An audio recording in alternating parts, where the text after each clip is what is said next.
Bu yildan qilgan xulosam, hamma narsani vaqt soati keladi, faqat ozgina kutib, ozgina harakat qilib sabr qilish kerak. Hech kimga ishonmaslik. Bu hayotda hamma narsa vechni emas. To'g'ri qadam tashlab, harakatdan to'xtamaslik. Kimnidir dilini qattiq og'ritib qo'ymaslik. Boshqa o'qish qoldirmayman. Hech kimga ishonmaslik. Hech kimning gapiga e'tibor bermasdan, faqat o'zim maqsadlarimga yarasha harakat qilish. Faqat yashash. Быть открытой к миру, не бояться чужого мнения и заводить побольше друзей.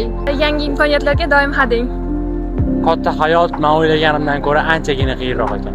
Odam faqat o'ziga ishonib harakat qilish kerak ekan, atrofdagi o'rtoqlar yoki do'stlarga ishonib qolish kerak emas ekan.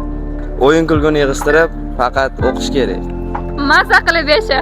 Bu hayotda inson o'zini yaxshi ko'rish kerak ekan. Bu yildan chiqargan xulosam birinchi o'rinda inson o'zini qadriga yetish kerak, boshqa hech kim qadriga yetmaydi. Ikkinchi o'rinda hayotingizda keraksiz insonlarni hammasini chiqarib tashlanglar. Uchinchi o'rinda esa dangasalik qilmasdan o'zingizlarning maqsadingizga erishish uchun yaxshi o'qib, yaxshi bilim olinglar. Sizni xulosangiz qanaqa? Izohlarda yozib qoldiring.